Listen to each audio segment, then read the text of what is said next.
নমস্কার আমার মিষ্টি প্রিয় দর্শক বন্ধুরা, চলে এসেছি আবারও একটি টলিপাড়ার খবর নিয়ে। আজকের ভিডিওতে দেখব টলিপাড়ার এক অভিনেত্রীর করুণ অবস্থা কিভাবে হলো। চলো ভিডিওটি শুরু করা যাক। ছেঁড়া ময়লা পোশাক পরে এক তরুণী ইংরেজিতে নানা প্রশ্নের উত্তর দিচ্ছেন। কৌতূহল বাড়ে জটলায় থাকা লোকজনের। তরুণীর পরিচয় জানতে চান। তরুণী নিজেই জানান তিনি অভিনেত্রী। প্রথমে বিশ্বাস হয়নি কারো। সোমবার বর্ধমান আরামবাগ রোডের ধারে একটি বাস স্ট্যান্ডের স্টার জলসার তুমি আশেপাশে থাকলে ধারাবাহিকের রাঙাকাম্মাকে বসে থাকতে দেখেন স্থানীয় বাসিন্দারা। প্রথমে তাকে চিনতে না পারলেও পরে কথোপকথনের মাধ্যমে তার পরিচয় জানা যায়। সেখানকার স্থানীয় থানার পুলিশ উদ্ধার করেন অভিনেত্রীকে এবং বর্ধমানের একটি হোমে নিয়ে যায়। আপাতত সেখানেই রয়েছেন তিনি। এদিন সকালে বর্ধমান আরামবাগ সড়ক ধরে আরামবাগের দিকে এক মহিলাকে হেঁটে যেতে দেখেন স্থানীয় বাসিন্দারা। হঠাৎ বৃষ্টি নামার কারণে ওই মহিলা বাস স্ট্যান্ডে আশ্রয় নেয়। পরনের নোংরা কাপড়, চেহারাও জরাজীর্ণ, তবে পোশাকের ধরন স্থানীয় মহিলাদের মতো নয়।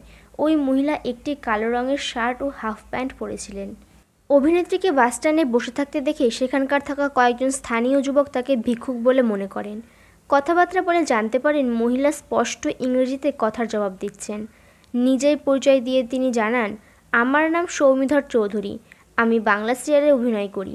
স্থানীয় কয়েকজন যুবক ইন্টারনেট সার্চ করে দেখেন ওই মহিলা যা বলছেন তা হুবহু সত্যি। টিভির পর্দায় অভিনেত্রীর মুখের সঙ্গে অনেকাংশ মিল মহিলার, কিন্তু বাংলা টেলিপাড়ার এরকম একজন জনপ্রিয় অভিনেত্রীকে ওই অবস্থায় দেখে অনেকেই বিশ্বাস করতে পারেননি। স্থানীয় বাসিন্দারা জানান, অভিনেত্রীর সঙ্গে কথা বলে তাকে মানসিক ভারসাম্যহীন বলেই মনে হয়েছে। অনেক সময় প্রশ্নের সঠিক উত্তর দিতে চাইছেন না তিনি। কোথা থেকে এসেছেন, কেন এই অবস্থায় ঘুরে বেড়াচ্ছেন জিজ্ঞাসা করা হলে সেই উত্তর এড়িয়ে যাচ্ছেন। তবে তিনি জানিয়েছেন কয়েকদিন ধরেই বর্ধমান আরামবাগ রোড ধরে ঘোরাফেরা করছেন। আর এদিন খণ্ডঘোষ এলাকায় পৌঁছান। কোথায় যাচ্ছিলেন সে বিষয়ে কিছু জানাতে পারেননি অভিনেত্রী। দীর্ঘদিন ধরে বাড়ির বাইরে রয়েছেন বলেও জানিয়েছেন সৌমিধর চৌধুরী। তার কাছে থাকা একটি নাম্বারে স্থানীয়রা ফোন করে জানতে পারেন সেটি কোনো গাড়ি চালকের। তিনি অভিনেত্রীকে শেষে বোলপুরে ছেড়েছিলেন। সৌমি জানিয়েছেন তিনি বোলপুরে গিয়েছিলেন, সেখান থেকে তিনি বর্ধমানে এসেছেন। কলকাতার বেহালায় তার বাড়ি রয়েছে। বাড়িতে কে কে রয়েছে সেই বিষয়ে কিছু স্পষ্টভাবে জানাতে চাননি। অভিনেত্রী বলেন, সবই ভাগ্যের ফের। সব মানুষকে এই চক্রের মধ্যে দিয়ে যেতে হয়। দীর্ঘদিন ধরে অভিনয় জগতের সঙ্গে যুক্ত সৌমিধর চৌধুরী বিভিন্ন চ্যানেলে পার্শ্ব চরিত্রে অভিনয় করেছেন।